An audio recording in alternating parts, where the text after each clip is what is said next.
grâce à Dieu pour ce jour. Alors, je nous invite à prendre de quoi noter. Nous allons noter les textes. Et ensuite, on va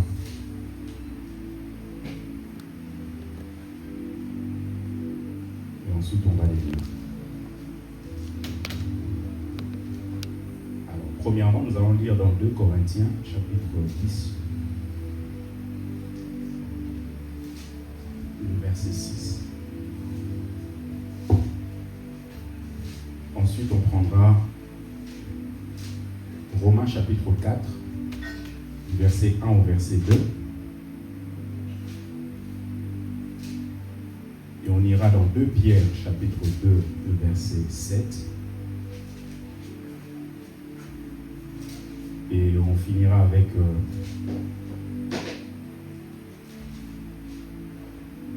les textes de Genèse. On va lire Genèse, chapitre 13, du verset 5 au verset 13. Et ensuite Genèse, chapitre 19, du verset 1 au verset 8.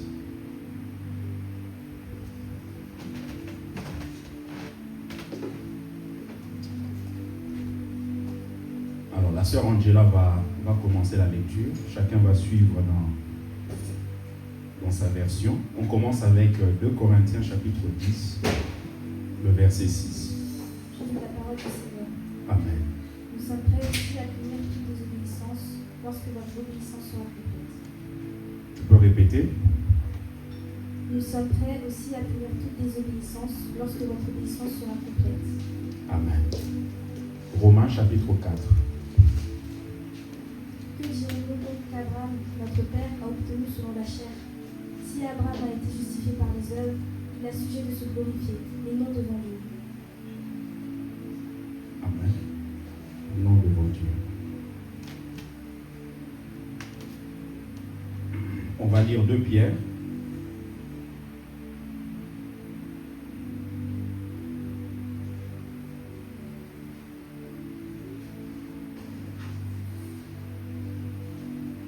Je lis la parole du Seigneur. Oui.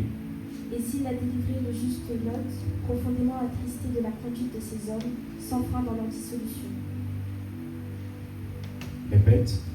Et s'il a délivré le juste Lot, profondément attristé de la conduite de ces hommes, sans frein dans leur dissolution. Amen. On va prendre le livre de Genèse, chapitre 13, du verset 5 au verset 13.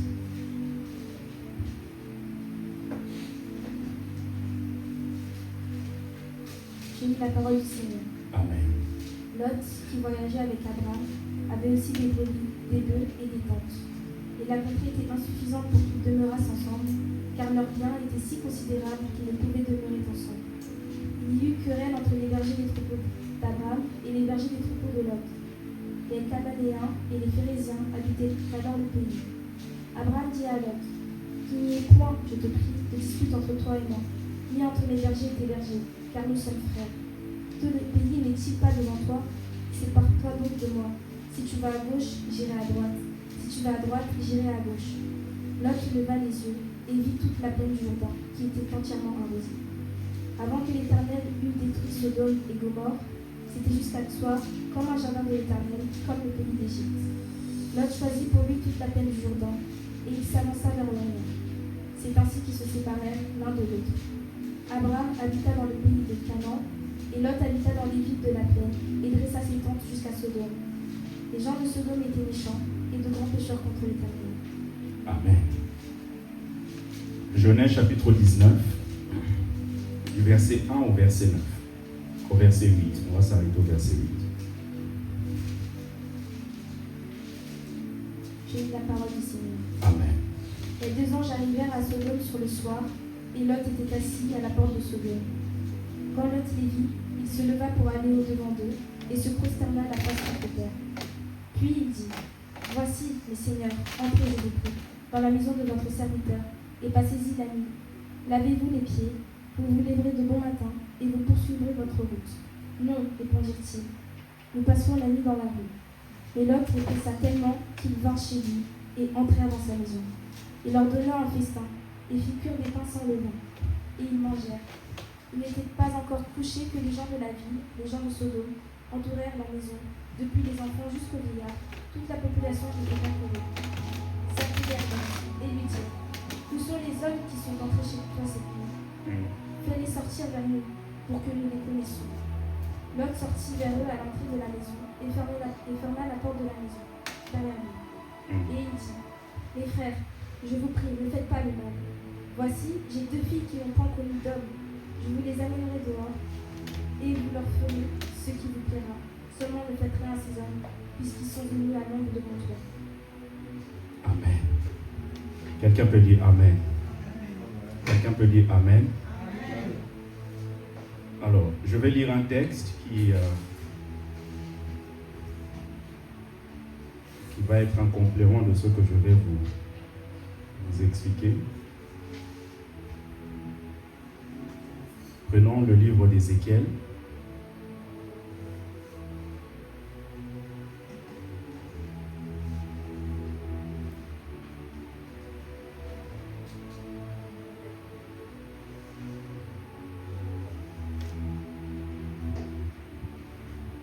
Ézéchiel chapitre 46.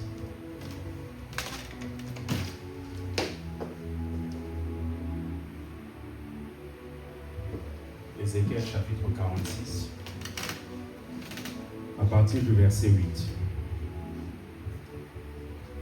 La Bible dit: lorsque le prince entrera, il entrera par le chemin du vestibule de la porte, et il sortira par le même chemin.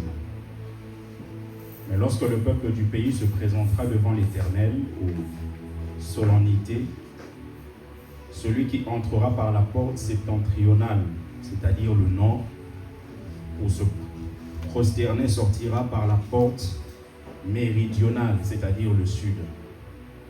Et celui qui entrera par la porte méridionale sortira par la porte septentrionale.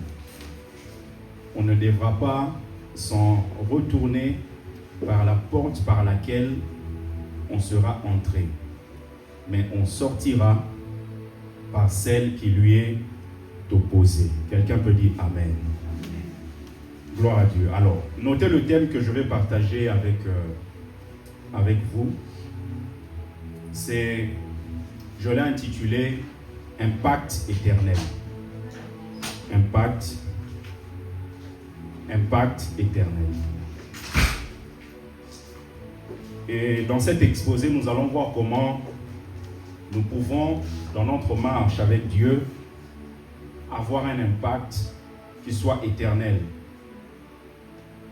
Et on va regarder le contraste qu'il y a entre la vie d'Abraham et la vie de son neveu, qui est Lot. Et ensuite, je finirai avec le texte d'Ézéchiel, afin de pouvoir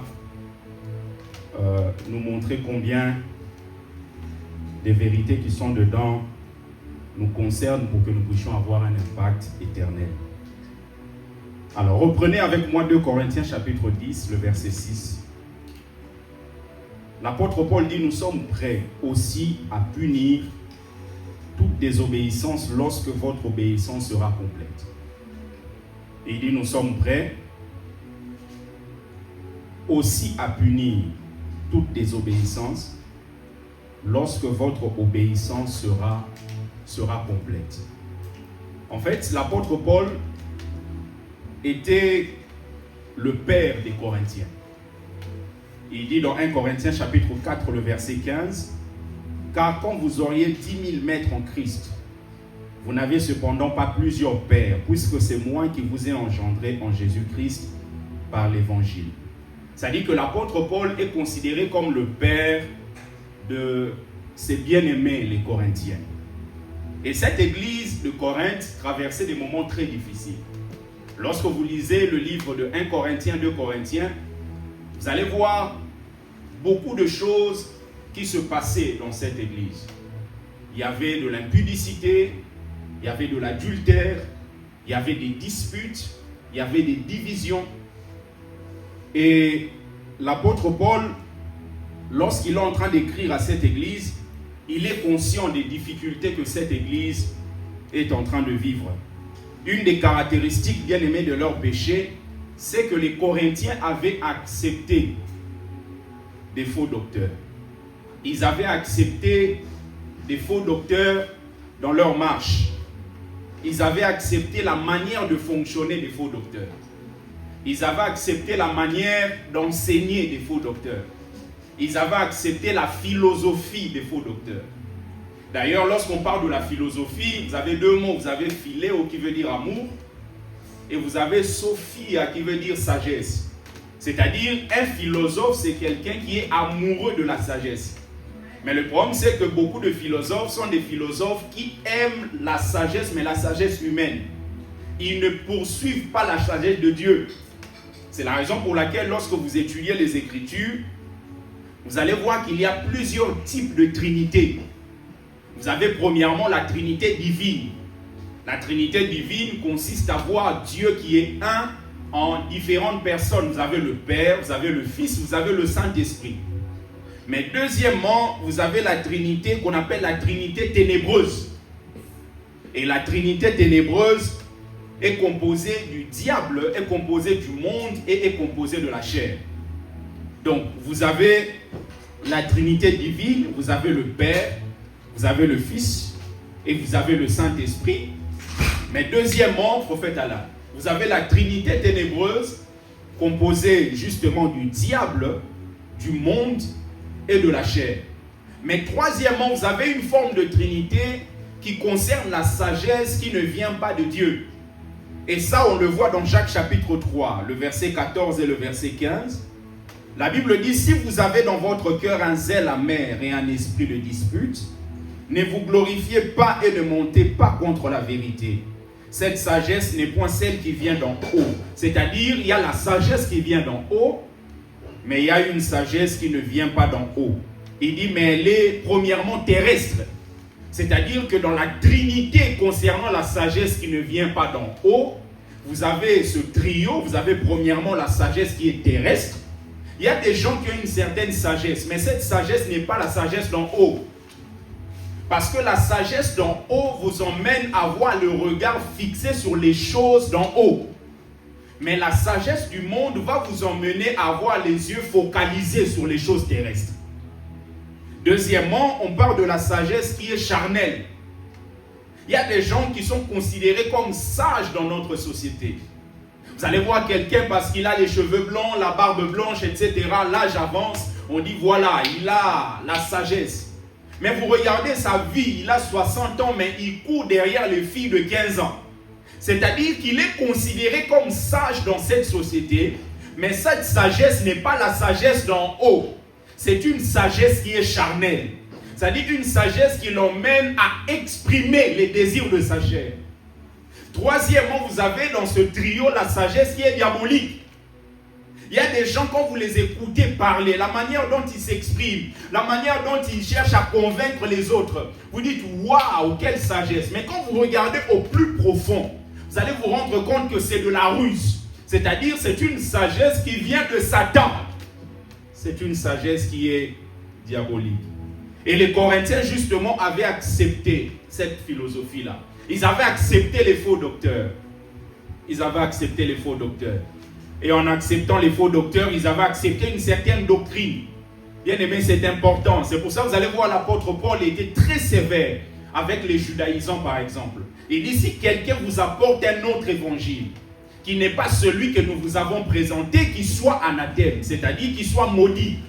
Pourquoi? Parce que l'apôtre Paul sait pouvoir avoir une très grande marmite avec à l'intérieur la nourriture que vous aimez. Mais il suffit juste de mettre un peu de poison, toute cette marmite, bien aimé, vous ne pourrez plus la manger. C'est pour vous montrer qu'on peut avoir plusieurs choses dans le royaume de Dieu. Mais lorsqu'on ajoute du poison qui est l'image du légalisme, ça vient justement, bien aimé, détruire tout ce qu'on pouvait avoir comme richesse. Il dit, si quelqu'un vous apporte un autre évangile, il dit, ne le recevez même pas. L'apôtre Jean est très sévère là-dessus. Il dit, ne le recevez pas. Mais les Corinthiens avaient accepté les faux docteurs. Donc, ils avaient accepté une certaine manière de faire, une certaine manière bien aimé, de comprendre les choses. Ils avaient accepté une certaine philosophie. C'est la raison pour laquelle c'est important que vous puissiez sélectionner, bien aimé, ceux que vous écoutez. Que vous puissiez non seulement sélectionner ceux que vous écoutez, mais que vous puissiez aussi sélectionner qui vous devez écouter. Qui vous devez écouter. Il y a des gens qui peuvent recevoir la nourriture saine qui vient de Dieu, mais cette nourriture est étouffée par plusieurs doctrines qui arrivent à être mélangées avec cette doctrine saine que Dieu vous a confiée. En acceptant les faux docteurs, ils ont fini par rejeter Paul. C'est la raison pour laquelle Paul, quand il écrit, il est en train de pouvoir reprendre les Corinthiens pour leur montrer, mais c'est moi qui vous ai engendré. C'est moi que Dieu a utilisé pour que vous puissiez être membre effectif du royaume de Dieu. C'est par moi que Dieu est passé pour que vous puissiez être assidus dans les enseignements. Mais comment se fait-il que vous me rejetez moi? Vous allez vous rendre compte que Satan fera tout pour que vous puissiez être détournés de la voie tracée par le Seigneur. Et comment il va faire? Il va vous emmener à détester le messager de Dieu. Parce qu'il sait, une fois que vous détestez le messager, vous allez aussi détester son message. Une fois qu'ils ont commencé à rejeter Paul, ils ont fini par rejeter son enseignement. C'est la raison pour laquelle ils se sont attachés aux faux docteurs et ils ont embrassé, bien aimé, la philosophie des faux docteurs. Lorsqu'on rejette la vérité, on rejette la vérité parce que on a accepté le mensonge. C'est parce qu'on a accepté le mensonge. La méthode du diable, comme je le dis bien aimé, c'est de chercher à vous détourner de votre bénédiction. Et il vous poussera d'abord à avoir le dégoût du messager que Dieu vous envoie. Il vous emmènera à avoir le dégoût du messager que Dieu vous envoie. Parce qu'il sait que si vous êtes dégoûté du messager, automatiquement vous allez rejeter son message. Vous allez rejeter son message. L'apôtre Paul, donc, qui a fondé cette église, bien aimé, a été rejeté. Et là, il est en train de reprendre les chrétiens de Corinthe. Il dit, nous sommes prêts aussi à punir toute désobéissance. Nous sommes prêts à punir. Mais il parle de quelle désobéissance? La désobéissance de qui? Là, il est en train de parler de la désobéissance des faux docteurs. Il dit, moi, Paul, celui qui vous est engendré, moi là, qui a reçu l'appel de Dieu au travers de mon appel, vous avez été bâti. Il dit, je suis prêt avec mes compagnons à pouvoir punir toute désobéissance, c'est-à-dire la désobéissance des faux docteurs. Mais il donne une condition parce qu'il sait, il peut vouloir en tant qu'apôtre chercher à détruire, à punir la désobéissance, mais si les Corinthiens sont toujours attachés aux faux docteurs, l'œuvre de Paul ne servira à rien. C'est la raison pour laquelle vous allez voir, il y a certaines personnes, Dieu peut vouloir faire des choses dans leur vie. Dieu peut vouloir opérer quelque chose. En tant que pasteur, tu peux vouloir l'emmener sur une voie pour pouvoir vivre l'expansion des potentiels que Dieu a déposés en lui. Mais vous allez vous rendre compte que au-delà de tout ce que toi tu peux faire, au-delà de la force que tu peux fournir, mais la personne a décidé de vivre d'une autre manière. C'est la raison pour laquelle l'apôtre Paul dit, moi je suis prêt avec mes compagnons à pouvoir punir toute désobéissance, mais à une seule condition, c'est que vous soyez impliqués dans ce que nous sommes au point de pouvoir accomplir. C'est-à-dire que votre obéissance doit être complète. Mais l'obéissance à qui? L'obéissance premièrement à Jésus-Christ. Mais ce Jésus-Christ, il ne voit pas physiquement. Cela veut dire que c'est l'obéissance à l'envoyé, c'est-à-dire au messager de Jésus-Christ, qui est l'apôtre Paul. Donc il dit, lorsque vous allez manifester l'obéissance, nous allons avoir le courage, nous allons avoir ce zèle d'aller jusqu'au bout de ce que nous sommes en train de vouloir faire, c'est-à-dire punir toute désobéissance. Toute désobéissance. Il y a certaines choses même au niveau de l'église, en tant que pasteur, peut vouloir mettre en place. Mais on a juste besoin de voir la soif des gens. Juste envie de voir que la personne est intéressée, la personne est concernée, la personne se sent impliquée dans ce qui est en train d'être fait. Mais malheureusement, quelquefois, Dieu veut faire certaines choses dans notre vie, mais nous montrons à Dieu combien cela ne nous sert à rien. Nous n'avons rien à faire de ce que lui veut faire. Nous n'avons rien à faire de ce que lui veut accomplir. Nous n'avons rien à faire de ce que lui veut nous donner. Prophète Alain, tu peux te mettre debout si tu sens que le sommeil arrive, s'il te plaît. L'obéissance à Dieu aujourd'hui, bien-aimé, consiste à détruire la désobéissance. À détruire la désobéissance. Parce que Dieu sait, et l'apôtre Paul le sait, que je peux avoir envie, je peux vouloir des choses, mais si vous n'êtes pas impliqué, ça ne vous servira à rien. Ça ne vous servira à rien. Pourquoi? Parce que dans chaque homme, il y a une certaine volonté. Il y a la volonté que Dieu nous a donnée comme richesse. Vous savez, lorsque vous abordez les choses de Dieu, vous regardez dans les Écritures, vous avez ce qu'on appelle les décrets de Dieu. Alors, les décrets de Dieu, ce sont des volontés de Dieu qui ont été arrêtées et que personne ne peut modifier. Par exemple, lorsque Dieu donne la sagesse, donne le libre arbitre à l'homme, donne la liberté à l'homme, la liberté fait partie du décret de Dieu. C'est-à-dire que Dieu ne reviendra pas sur ça. La liberté qu'il nous a donnée de choisir, bien aimé, il nous a donné une fois pour toutes. Maintenant, vous allez vous rendre compte que quand vous lisez par exemple Ézéchiel 33, le verset 11, 33, le verset 11, la Bible dit « Dis-leur, je suis vivant, dit le Seigneur, l'Éternel. Ce que je désire, ce n'est pas que le méchant meure, c'est qu'il change de conduite et qu'il vive. » Dieu dit ce que je désire, frère Mehdi. C'est-à-dire que Dieu a sa volonté, mais Dieu a aussi ses désirs. Maintenant, vous allez vous rendre compte que la volonté de Dieu, c'est le soubassement de toutes choses. Le désir de Dieu vient en plus de la volonté de Dieu. Mais le désir de Dieu ne peut pas venir étouffer la volonté de Dieu. Maintenant, la volonté de Dieu est dans le décret de Dieu. Et le décret de Dieu nous donne la liberté en tant qu'homme.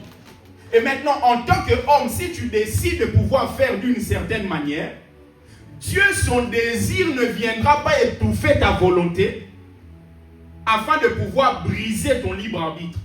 C'est-à-dire que Dieu, son désir, c'est que tout le monde soit sauvé. Mais vous allez vous rendre compte qu'il y a des gens qui ne seront jamais sauvés. Dieu le veut, Dieu le désire. Mais le problème, c'est que Dieu ne peut pas placer son désir au-dessus de sa volonté qui est attachée à son décret, qui consiste à donner à l'homme la liberté. Ce qui fait que, frère Mehdi, dans la liberté que Dieu t'a donnée, si tu décides de pouvoir prendre une certaine voie, Dieu, son désir serait que tu puisses choisir une autre voie. Mais son désir ne viendra pas étouffer ton libre arbitre. C'est la raison pour laquelle certaines personnes disent, mais si Dieu m'aime vraiment, mais pourquoi il n'a pas tout fait pour que je n'aille pas là-bas? Non. Dieu a donné la liberté. Mais dans cette liberté, il manifeste son désir qui consiste à montrer à l'homme ce qui est correct. Mais au-delà de ce qu'il montre, il a besoin de pouvoir continuer à respecter le libre arbitre qu'il t'a donné. C'est par exemple à l'église. Mon désir en tant que pasteur, c'est que tout le monde soit assidu. Tout le monde se donne à Dieu. Tout le monde vienne au culte. Tout le monde soit impliqué dans la prière. Mais vous allez vous rendre compte, même si je pars, dans l'église c'est toujours comme ça. Il y a des gens qui feront comme si ils n'ont pas entendu. Maintenant, dans ce qu'ils font là, moi je ne peux pas utiliser mon désir pour aller étouffer leur volonté. Parce que si je désire, j'utilise mon désir pour aller étouffer leur volonté, bien aimé, je ne serai pas dans la volonté de Dieu. Parce que la volonté de Dieu, c'est que chacun de nous soit libre. Chacun de nous soit libre. Quelqu'un peut dire Amen. Chacun de nous soit libre. Alors, lorsque nous parlons de ces deux personnages, c'est-à-dire Abraham et Lot, vous pouvez noter, bien aimé, Abraham, c'est le type du chrétien spirituel. Et Lot, c'est le type du chrétien charnel. Vous avez Abraham et vous avez son neveu Lot. Les deux personnages, lorsque vous étudiez les Écritures, vous allez voir qu'ils sont appelés justes. Le texte qu'on a lu dans Romains chapitre 4, le verset 2, la Bible dit Abraham, si Abraham a été justifié par les œuvres, il a sujet de se glorifier, mais non devant Dieu. Car que dit l'Écriture? Abraham crut à Dieu et cela lui fut imputé à justice. C'est-à-dire qu'Abraham est considéré comme injuste. Mais de l'autre côté, Lot, son neveu, est aussi considéré comme injuste.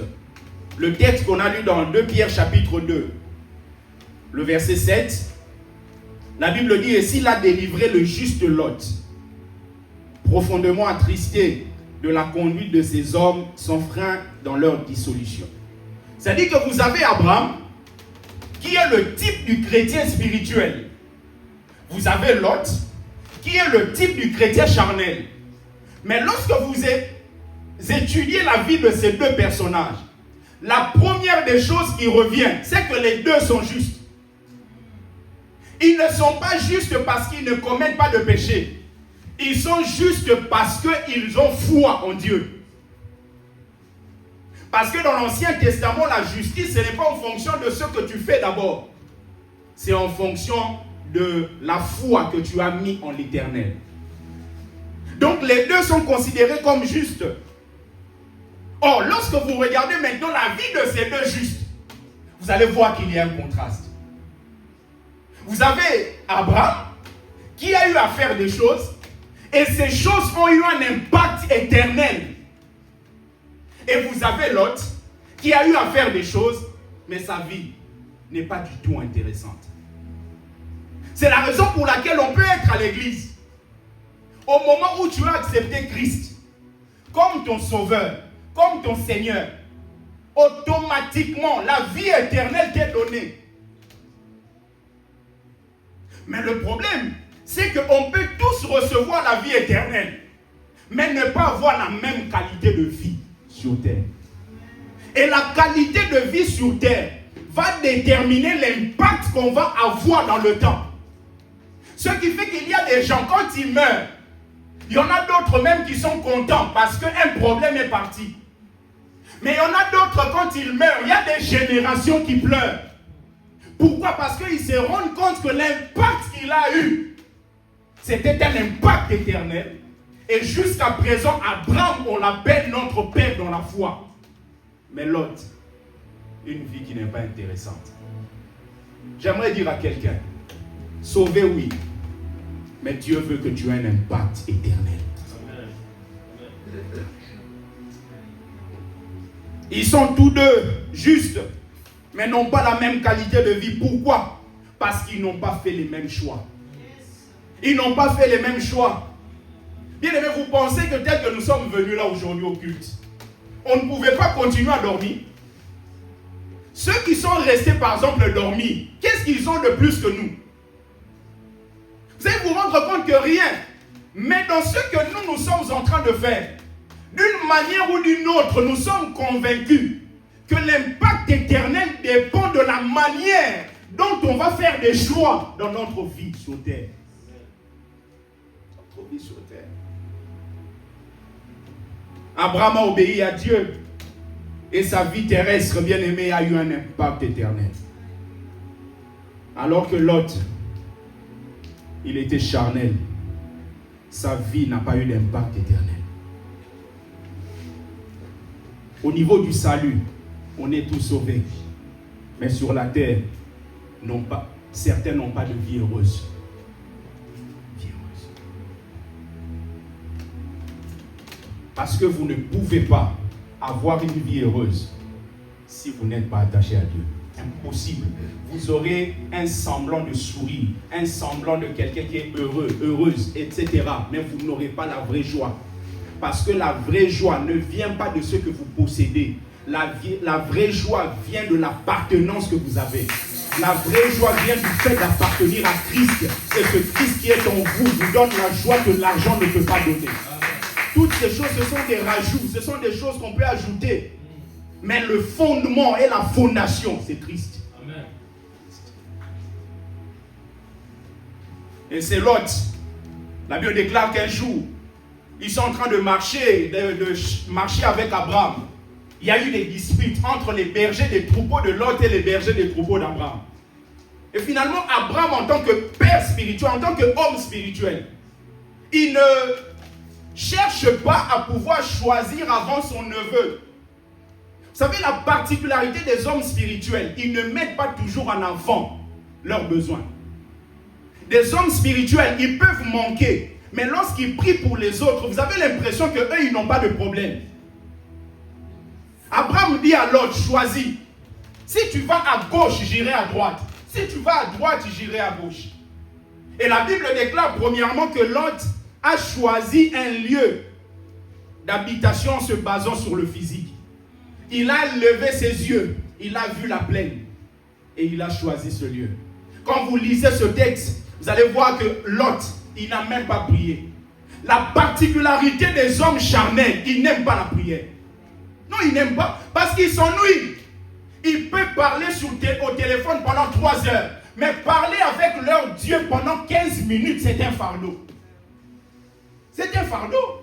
Regardez quand on dit dans des réunions, dans des prières, même en ligne, quand on dit prions, les gens manquent de mots. Mais quand ils sont avec leurs copines, avec leurs copains, bien aimé, les mots sortent comme une fontaine. Pourquoi? Parce que la dimension charnelle n'aime pas la prière.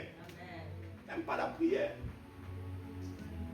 Lot, tu es au point de faire un choix qui va déterminer la suite de ton temps. Mais tu prends la légère, tu ne fais que regarder avec l'œil au lieu de prier. Bien-aimé, en cette saison, Dieu va t'emmener à faire des choix. Mais je prie au nom de Jésus que tes choix soient spirituels. Il n'aime pas la prière. Lot a choisi les plaines.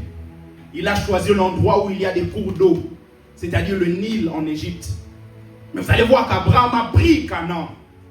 Or, Canaan est un lieu désertique. C'est la raison pour laquelle à chaque fois que le peuple péchait, Dieu disait au peuple, je veux fermer le ciel. La pluie ne va pas tomber. Pourquoi? Parce qu'ils étaient dans une terre où la seule bénédiction qu'ils avaient, c'était la pluie. Mais Abraham n'a pas regardé la dimension désertique. Parce qu'il sait, si Dieu me dit d'aller là-bas, même si c'est désertique, l'Éternel pourvoira enfin que je puisse avoir de l'eau. J'aimerais dire à quelqu'un en cette année, même si Dieu te dit d'aller dans un endroit, tu as l'impression qu'il y a une crise financière, ce n'est pas un problème parce que l'Éternel, il est celui qui a la capacité de faire sortir l'eau, même dans un désert. Même dans un désert. Le lieu peut être aride, mais Dieu, bien-aimé, il finira par me faire prospérer. Ne décidez pas, bien-aimé, selon votre sagesse personnelle, selon la sagesse charnelle, selon la sagesse diabolique. Décidez selon la sagesse divine. Deuxièmement, le lieu choisi par Lot, bien-aimé, était au bord de la frontière entre Sodome et Gomorrhe. La Bible déclare que Lot a mis ses tentes et ses tentes sont allées jusqu'à Sodome. C'est-à-dire que Lot pouvait dire, moi je suis dans la tente, mais je suis tout au bout. Sodome est là-bas. Mais le problème c'est que ce sont tes tentes. Un jour ou un autre, tu vas te retrouver au bout et tu seras dans Sodome.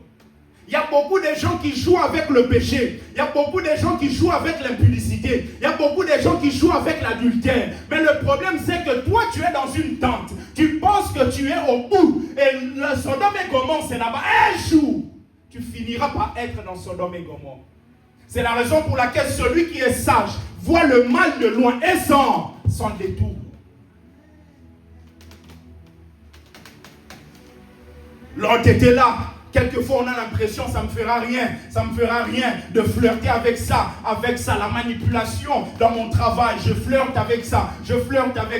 Bien aimé, un jour, je me rappelle un ami, un jour, lorsque je travaillais dans une mutuelle, cet ami bien aimé, au début, c'était comme un jeu. Il prenait les rides des gens, il modifiait, il mettait leur propre rides. Au début, c'était des petits montants, c'était 10 €, 15 €, etc. C'est un jeu. Il dit, mais non, on ne va pas voir 15 €. Mais ceux qui vérifient, ils ne vont pas regarder les 15 €. Et au fur et à mesure, la somme commençait à monter. Parce qu'une fois que vous goûtez à 10 €, vous allez vouloir 20 €. Vous Vous allez vouloir 30 euros, vous allez vouloir 40 euros. C'est pour ça qu'il y a certaines personnes qui disent, mais pasteur, explique-moi dans toute la Bible, là où c'est écrit qu'on ne doit pas boire. Il y a des gens moins charnels, quoi. C'est-à-dire que tout ce que la Bible interdit, là, toi, tu ne regardes pas ça. Toi, tu ne regardes que ce que la Bible n'a pas donné de précision. Dis, mais non. Pour arriver à 15 verres, il faut commencer avec combien de verres? Un verre, non? Il y a certaines choses, ce ne sont pas des péchés, mais toi-même, tu sais, si je commence ce chemin-là, ça va m'emmener dans un endroit. Ce sera difficile de faire marche arrière.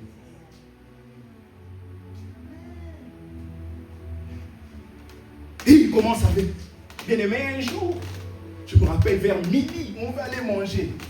Pouf, la police est tombée. Les policiers étaient là. On vient chercher tel. Et je me rappelle le jour où ils ont fait la dernière transaction. Je partais manger. Ils étaient dans un couloir. Ils comprenaient que ce couloir-là, il n'y avait pas de caméra. Il y a des gens qui sont vraiment stratégiques. Hein. C'est-à-dire qu'ils arrivent dans une société, ils décortiquent la société. Ils savent que ici, là, si on fait des transactions ici, personne ne nous verra parce que la caméra va là-bas, Il y a des gens qui mettent des stratégies en place pour pécher. C'est la raison pour laquelle, bien-aimé, ne dépense pas ton argent, ton énergie, ta force. Ne dépense pas tout ce que tu as pour aller pécher. Parce que ça va te détruire. Je passais comme ça. Je me rappelle ce jour-là. Bonjour. Tu vas déjà manger? J'ai dit oui, mais qu'est-ce que vous faites? Non, on est dans un truc. Si tu veux, tu viens. Heureusement, j'avais un appel. J'ai dit non, je dois aller passer un appel. Et peut-être on se verra après pour manger. Et c'est à mon retour que les policiers sont arrivés pour pouvoir les attraper. Et je me dis, peut-être si j'étais là, même si je n'avais pas consommé, on allait me considérer comme complice. Bien aimé, je prie Dieu, que Dieu t'épargne, que Dieu te garde, et que Dieu te préserve, que l'Éternel te préserve.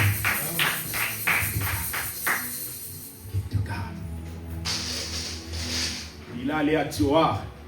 Et Tioar signifie insignifiant, petitesse. Vous savez, quand vous êtes charnel, votre vision, elle sera petite.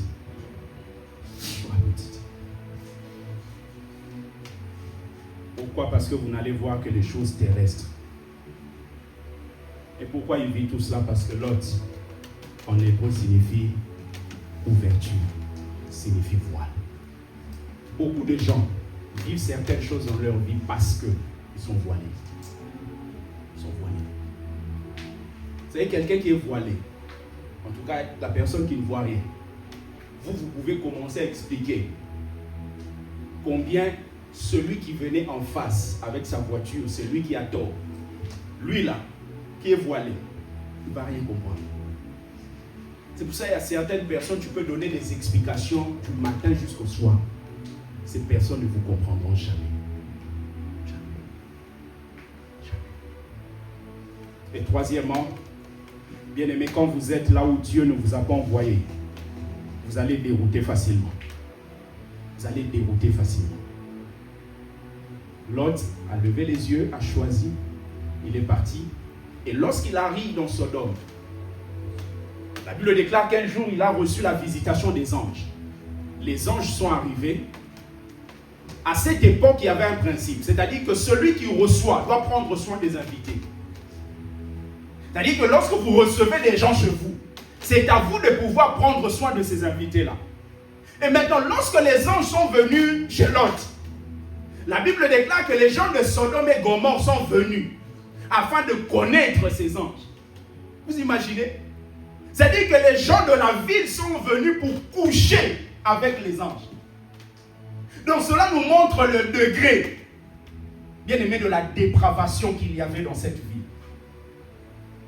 Et maintenant Lot, qu'est-ce qu'il fait? Lot, il prend ce principe qui est établi dans la société, il l'applique sans considérer les principes de Dieu. Et il dit, comme moi je dois protéger mes invités, qu'est-ce que je vais faire? Je vais dire à tous les gens de la ville de ne pas toucher ces gens. Mais j'ai mes filles à la maison. Je vais vous les donner afin que vous puissiez les connaître. Ça, c'est quel père? Un papa qui livre ses enfants au profit des invités. Et des fois, ce principe, vous le trouvez même dans plusieurs traditions, dans plusieurs coutumes. Vous allez voir un papa qui est oncle. Il ne fait rien pour ses enfants, mais il fait tout pour les invités. L'autre est en train de préserver ces gens qui sont venus dans sa maison, mais il livre ses filles. Bien-aimés, nous sommes dans une société. Il y a des principes qui sont établis. Mais n'oubliez pas que les principes de Dieu transcendent les principes de la société. Les principes de la société. Plusieurs se retrouvent à faire des mauvais choix. Pourquoi? Parce qu'il y a une certaine sémence qui doit être brisée. Une certaine sémence qui doit être brisée. Regardez Abraham. Abraham, Dieu l'a appelé. Et Abraham, Dieu a conclu une alliance avec lui. Genèse chapitre 15 nous parle de l'alliance que Dieu a conclue avec Abraham. Cette alliance, c'est une alliance qui donne des choses à Abraham. Mais dans Genèse chapitre 17, c'est une alliance qui vient transformer la vie d'Abraham. En fait, Dieu veut montrer à Abraham, Abraham, je peux te donner des choses, mais ces choses ne te serviront à rien aussi longtemps que ta vie n'est pas transformée. C'est la raison pour laquelle dans le chapitre 17, il vient et dit, on t'appellera plus Abraham, père élevé, mais on t'appellera Abraham, père d'une multitude. Maintenant, Dieu, quand il conclut une alliance avec Abraham, le signe de cette alliance, c'est la circoncision. N'avez-vous jamais remarqué que Dieu parle de la circoncision, mais il ne parle pas d'autre chose? Pourquoi Dieu ne dit pas à Abraham, Abraham, toi, avec tes descendants, vous allez couper un doigt? Pourquoi Dieu ne dit pas, vous allez couper un orteil? Mais Dieu est en train de parler de la circoncision. Il est en train de parler du sexe de l'homme. Pourquoi? Parce que Dieu veut briser quelque chose, une sémence qui vient de cet outil. Parce que Dieu sait, c'est à partir du sexe de l'homme qu'on transmet une sémence. Or, la sémence qui vient de l'homme ne transmet pas seulement la vie, mais transforme aussi la mort. C'est la raison pour laquelle tout homme transmet la vie d'une manière provisoire. Mais cette vie, si elle n'accepte pas Jésus-Christ, finira son éternité dans la géhenne. Et Dieu prend Abraham, dit à partir de maintenant, il faut qu'un principe soit établi afin que la malédiction soit brisée. Parce que vous ne pouvez pas expérimenter Dieu et avoir un impact éternel aussi longtemps que la sémence de la malédiction n'est pas brisée.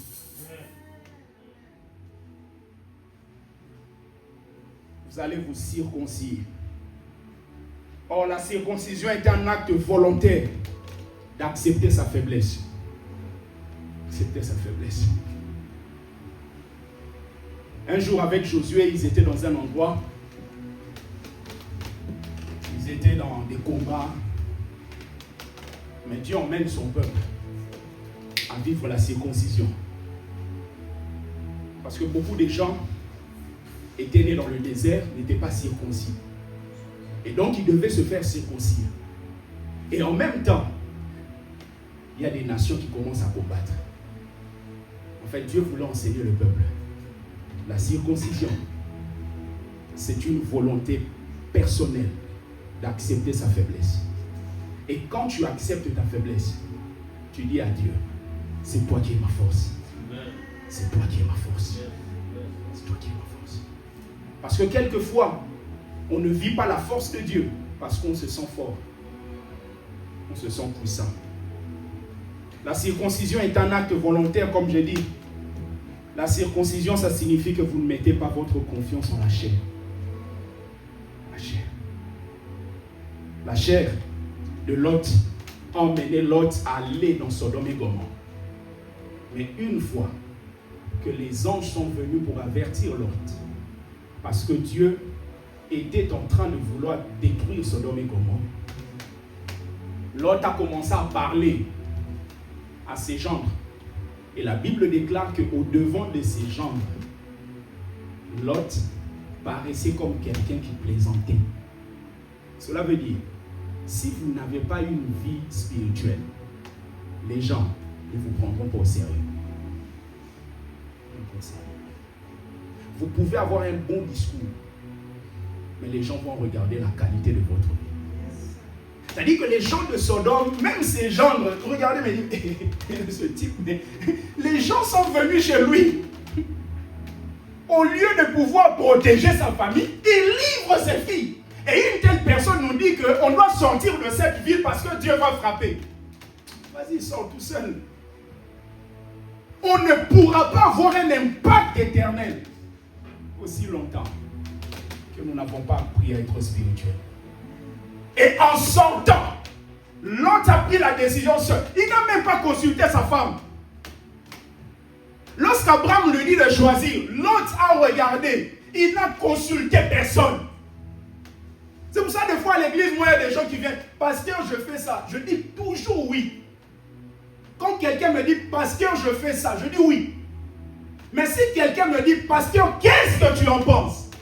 Là, je vais prier, je vais user de ma sagesse afin d'exposer ce que je pense sur la situation. Mais une information, je reçois ça comme information. L'autre a regardé, il a choisi. Mais le problème, c'est qu'il n'est pas seul. Bien-aimé, n'oubliez pas, vos décisions n'impactent pas que vous.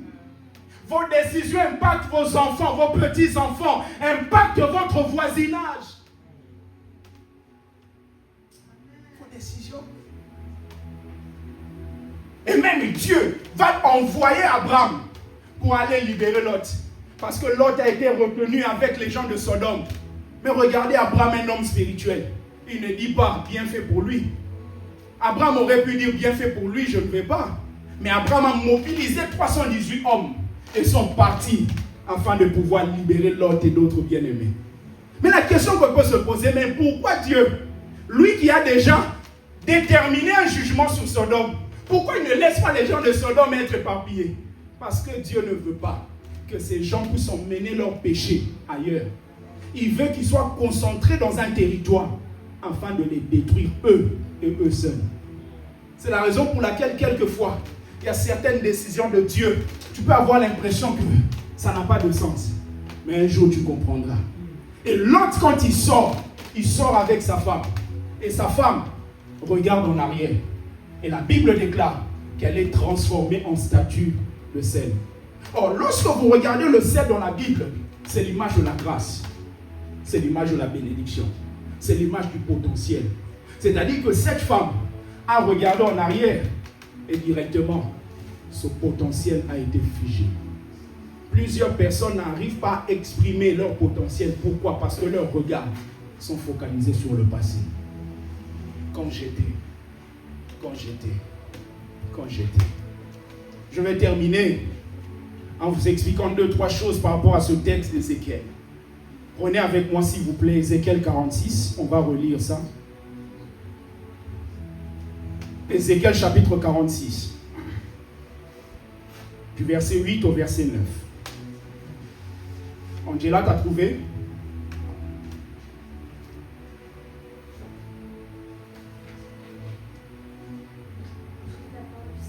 Amen. Lorsque le prince entrera, il entrera par le chemin du vestibule de la porte, il sortira par le même chemin. Et lorsque le peuple du pays se présentera devant l'Éternel, de solennité, celui qui entrera par la porte septentrionale pour se prosterner, sortira par la porte méridionale, et celui qui entrera par la porte méridionale, sortira par la porte septentrionale. Il ne devra pas se retourner par la porte par laquelle on sera entré, mais on sortira par celle qui lui est opposée. Amen. Merci beaucoup. Alors ici dans Ézéchiel, par la grâce de Dieu prochainement, nous allons étudier en profondeur ce livre. Alors Ézéchiel, vous allez voir que à partir du verset 40 de ce livre, qu'on appelle le livre éponyme, c'est-à-dire ça porte le nom de celui qui a écrit le livre d'Ézéchiel. À partir du verset 40, nous parle des réalités du millénium. On expliquera aussi lorsqu'on va étudier le livre d'Apocalypse, le millénium, c'est-à-dire une période de 1000 ans, pendant laquelle Jésus-Christ va régner comme roi. Et nous allons régner avec lui. Et pendant ce millénium, il y aura le temple qui va être reconstruit. Et lorsque vous commencez Ézéchiel chapitre 40 jusqu'à la fin, vous voyez les réalités de ce temple. Et ici maintenant, on donne un certain nombre de détails concernant ce temple. Mais on dit que lorsque le peuple va entrer pour pouvoir aller adorer, etc., le peuple va entrer par une porte. Il y a plusieurs portes. Si le peuple entre par la porte, on dit ici septentrionale, c'est-à-dire la porte du nord, là, le peuple ne devra pas sortir par cette même porte. C'est-à-dire qu'une fois que vous entrez, il faudrait que vous puissiez considérer que cette porte est fermée. Une fois que vous foulez vos pieds, il faudrait que votre regard soit focalisé sur ce qui est devant, afin que vous puissiez sortir vers une autre porte. Et pareil, celui qui va entrer par la porte méridionale, c'est-à-dire le sud, ne sortira pas par cette même porte, sortira par l'autre porte. Alors, ici, dans ce texte, on voit la diversité du peuple de Dieu. C'est-à-dire qu'il y a la porte, mais il y a plusieurs portes. C'est-à-dire que quelqu'un peut prendre la porte méridionale, quelqu'un d'autre va prendre la porte septentrionale. C'est-à-dire que nous sommes un peuple avec une certaine diversité. Nous ne sommes pas tous venus au Seigneur de la même manière. Il y a certaines personnes, il a fallu que quelqu'un tombe malade dans leur famille. Il y en a d'autres, c'est passé par une amitié. Il y en a d'autres, ça a été peut-être une vision, un songe. Il y en a d'autres, c'était juste ma famille ou ta famille, c'est-à-dire la famille en Christ. Et avec le temps, Dieu t'a convaincu pour pouvoir continuer. Mais vous allez vous rendre compte que Dieu est un, mais Dieu a plusieurs enfants avec plusieurs caractéristiques. C'est la raison pour laquelle c'est important, lorsque vous êtes enfant de Dieu, de savoir que Dieu vous a créé unique, mais vous n'êtes pas le seul modèle. Il y a beaucoup de gens qui font partie des enfants de Dieu, mais qui ont d'autres caractéristiques. Pourquoi? Parce qu'il y a une certaine diversité. Quelqu'un peut dire Amen. Une certaine diversité. Certains, ça a été par la maladie, d'autres, ça a été... Mais au-delà de tout cela, c'est que lorsque vous entrez, vous avez la possibilité de bénéficier de tout ce qui est dans la cour. Vous pouvez entrer par la porte, bien-aimé septentrionale, vous pouvez entrer par la porte méridionale, mais une chose est sûre, c'est qu'une fois que vous entrez, tout ce qui est dans la cour, vous pouvez en bénéficier. Et deuxièmement, on voit que le fait de passer par une porte et sortir par l'autre, Dieu nous laisse le temps de bénéficier de tout ce qu'il y a à l'intérieur. De tout ce qu'il y a à l'intérieur. De tout ce qu'il y a à l'intérieur. Et vous allez voir que les portes, bien aimé, une fois que tu entres, la porte ne se ferme pas. Mais c'est toi, dans ton esprit, qui dois considérer cette porte comme étant fermée. Une fois que tu entres par la porte septentrionale, cette porte ne va pas se fermer. Mais c'est toi, dans ton esprit, qui dois considérer que cette porte, désormais, est fermée. Bien-aimé, lorsqu'on vient à Christ, à tout moment, on peut retourner à ce qu'on a eu à vomir. Mais vous allez vous rendre compte que comme la porte n'est pas fermée, plusieurs font marche arrière et retournent à ce qu'ils ont vomi. C'est la raison pour laquelle plusieurs mènent leur vie sans un impact éternel. Pourquoi? Parce qu'un impact éternel dépend de la manière dont tu vas franchir cette porte et de la manière dont tu vas cheminer jusqu'à prendre la porte de la sortie. Mais le problème, c'est que l'apôtre Paul, dans les livres de 1 Corinthiens ou 2 Corinthiens, il dit une porte nous est ouverte, un accès efficace, mais les adversaires sont nombreux. C'est-à-dire que la porte peut s'ouvrir, prophète Allah. Mais le problème, c'est qu'une fois que vous affranchissez la porte, vous rencontrez des adversaires. Et le problème, c'est que comme nous n'aimons pas souffrir, nous faisons marche arrière. Nous retournons en arrière. Or, quand tu retournes en arrière, tu es dans la position de la femme de Lot. Tu étouffes le potentiel qui est en toi. Tu deviens figé. Tu deviens statue de sel. Statue de sel. Statue de sel. Dieu veut que nous puissions conquérir. Il veut que nous puissions aller. Mais il ne veut pas qu'on fasse marche arrière. Quand vous regardez dans Éphésiens, vous allez voir, il y a des armes de Dieu. Le casque, la ceinture, etc. Vous ne verrez pas d'armes pour protéger le dos. Il n'y en a pas. Pourquoi? Parce que l'objectif, c'est que tu avances et que tu affrontes les situations. Si tu donnes le dos, tu deviens vulnérable. On peut te détruire. S'il te plaît, en cette année, Dieu va ouvrir les portes, mais ne les ferme pas par incrédulité. Ne les ferme pas. Ne le ferme pas parce que tu as vu une difficulté.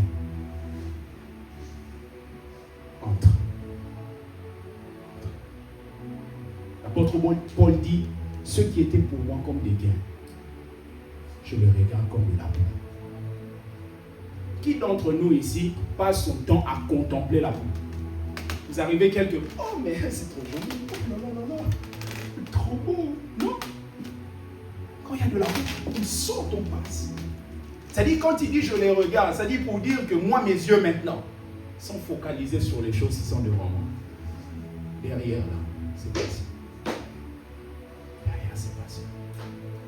Un impact éternel c'est possible. Quand vous gagnez une âme, vous êtes en train de créer un impact éternel. Parce que cet homme, un jour il sera séparé de ses frères physiques qui n'ont pas Christ. Mais avec toi, ce sera d'une manière éternelle. Vous créez en cette personne une éternité auprès de Dieu. Lorsque vous faites des bons choix, bien aimé, vous êtes en train de créer. C'est-à-dire quand vous prenez quelqu'un, vous emmenez cette personne là où l'évangile est prêché. Vous êtes en train de créer quelque chose d'éternel. Malheureusement, quelquefois, on est enfant de Dieu, mais nous sommes des agents pour la destruction des gens. Bien aimé, s'il te plaît, que les gens ne soient pas détruits au travers de toi. Je prie que les gens soient bénis, qu'ils soient édifiés, qu'ils soient fortifiés, qu'ils soient encouragés, qu'ils deviennent zélés, qu'ils avancent avec Dieu, qu'ils prennent des bonnes décisions, parce que toi, tu as pris une bonne décision. Que Dieu vous bénisse. Est-ce qu'on peut acclamer le Seigneur? Est-ce qu'on peut se mettre debout? J'aimerais qu'on puisse prier, rendre grâce à Dieu. Est-ce que tu peux bénir Dieu et dire au Seigneur, Seigneur, me voici. Je veux un impact éternel. Je refuse de vivre selon la chair. Je veux vivre selon l'esprit. Les désirs de la chair sont contraires aux désirs de l'esprit. Est-ce que tu peux lever ta voix? Prions au nom de Jésus. Éternel,